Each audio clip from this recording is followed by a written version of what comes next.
seueur di mana istri urang teu salat nu bakal ditenggelam carogena jang naon atuh wani ngahukuman ari diantep pamajikan teu salat mah awewe mah ngeunaheun teu salat nu digebotan urang cuman jadi riweuh eta jelema nyokotna anu bareurat wungkul itu bari jeung ripu itu da salat sunat mah teu kudu make duit itu teu riweuh san kasep kahyang duka ka mana tah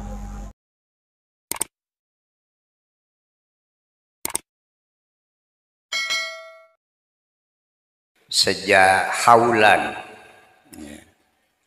naon haulan teh perilaku tina hala yahulu haulan hala asalna hawala tukeurkeun wauna kana alif jadi hala mata fi'il mudhari'na muncul deui wau hala yahulu haulan hartosna pertingkah perilaku tapi kade di mana urang barang kirim hadiah tawasul katingkatan para alim ulama teu dikengingkeun ku agama muga-muga sing kenging pangampura cekap ku rahimahullah upami nyebatkeun ngadoa sina dihampura eta kirang hormat ka ulama sareng teu dikengingkeun nyebatkeun jenenganana itu di mana aya hiji murid wantun-wantun nyebatkeun jenengan guru maka bakal lepas barokahna ilmuna eta murangkali kitu kapungkur mah apik malah di abdi mah di Subang ku sesahna nerapkeun kumaha carana ngemutan murangkali maklum bahasa sepuh kapungkur ka murangkali teh kitu sok nyebatkeunana kade ulah wantun-wantun nyebat jenengan sepuh sok hapahuis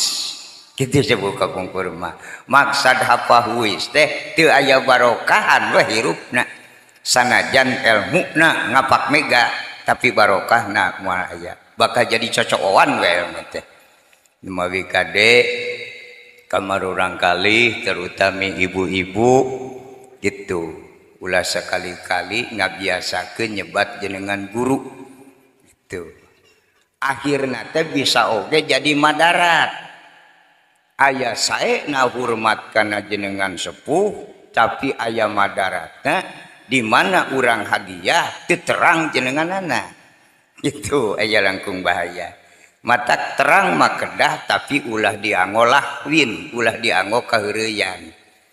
sekedik-sekedik malih dina kaapikan ilmu agama anu paling apik dina ilmu tauhid upami aya tamu naroskeun jenengan guru urang itu kedah api-api teu nguping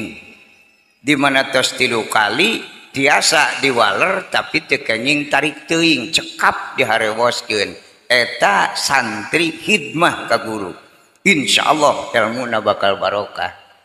kitu nu kapeuna ku abdi punten duka di dieu mah itu ngan pada eta aturan ilmu teh ayeuna teh tos teu berlaku kumarurang kali ayeuna mah nya ka guru teh kawas kababaturan we itu nu ayeuna mata ilmu teh rada tipati barokah diarang cocoan we ilmu-ilmu akhlak-akhlak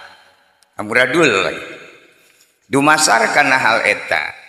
di mana eta sifat aturan eta ti Kangjeng Nabi Abu Jahal sakitu tenarna jelema pang bangorna pang bedogongna salam dunya di zaman Kangjeng Rasul Abu Jahal teu wantuneun ka Kangjeng Rasul itu malah anjeunna sering muningakeun ka anak buahna ka panglima hei anak buah kami panglima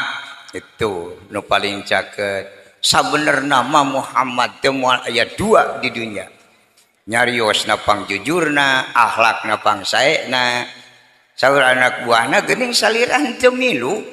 kana ajaran Nabi Muhammad nyerakeun kami magis kolot Muhammad mah budak kamari sore piraku kolot kudu nurut ka budak ngora tak itu jadi Abu Jahal sanes teu percaya karena kasayanana mung boga rasa aing mah kolot itu tak eta ilmu Abu Jahal teh alhamdulillah manfaat itu sok aya kolot anu kitu moal aya maneh mun eueuh dewek mah tak eta teh bahasa turunan ti Abu Jahal teh itu istilahna tak mah moal ngaluhuran hulu eta bahasa Abu Jahal itu barokah teh manfaat di aki-aki berdegul itu padahal Kangjeng Rasul Allah ngadamel Nabi sareng Rasul teh 124.000 terakhir Kangjeng Nabi dilahirkan ke alam dunia. Nah kok Nabi Adam alaihissalam nupang payuna sahadatna wa ashadu anna Muhammadar Rasulullah Nabi na duka di mana kene teu aya istilah budak kamari sore teu aya istilah tak moal ngaluhuran hulu ternyata Nabi Adam ge nupang payuna asyhadu alla ilaha illallah wa asyhadu anna Muhammadar Rasulullah tinuju di sawarga kene itu matakan lamun aya bahasa sepuh sok sia teu nurut ka kolot mah da moal manggih dahar cenah boh kolot mah murtad teh itu nya saur Allah innallaha ya'murukum an tu'adul amanah itu putra teh sanes nu bapak sanes nu ibu da jalmi mah teu aya nu mampu ngadamel jalmi nu ngadamel jalmi mah Allah namut wadah melalui ramana sareng ibuna matak bubrag lahir ke alam dunya saur Allah an tu'adul amanah titip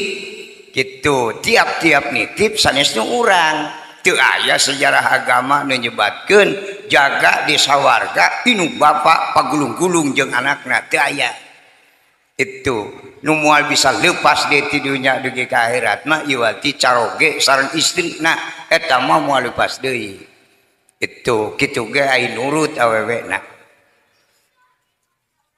nya inu teu nurut mah jadi piceun weh sanggup cenah dibawa ka itu ge di dieu ge belegong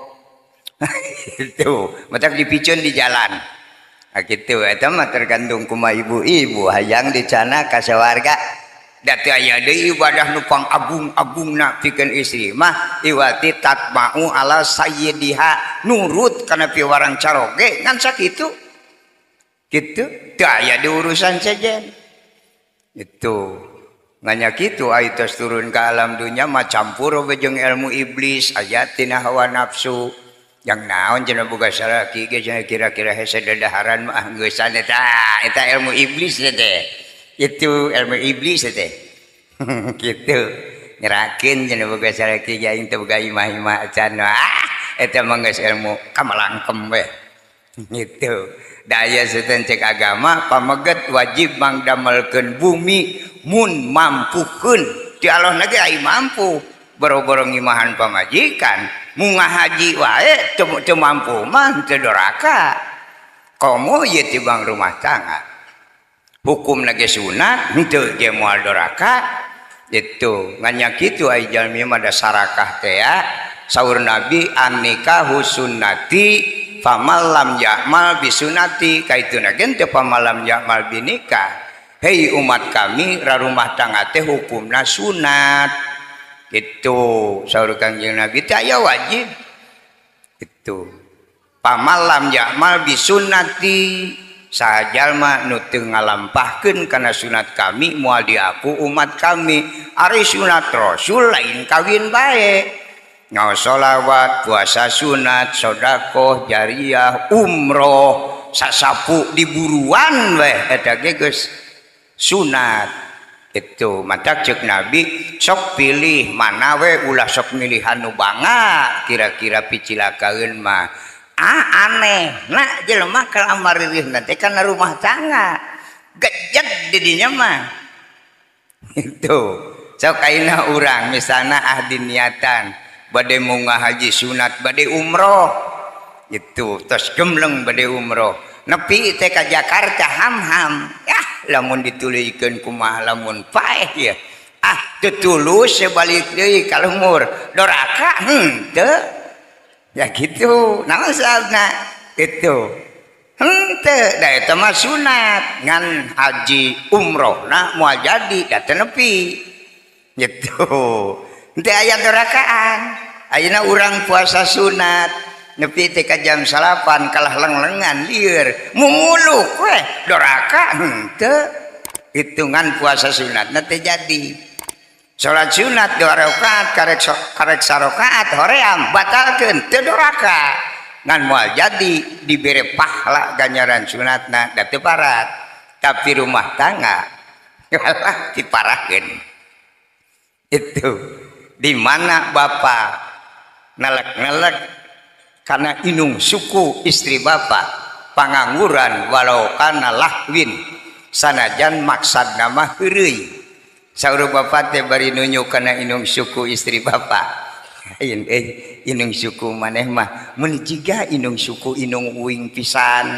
batalat akdun nikahi batal kawin teu bisa dirujuk deui alasan ngahiji jinah we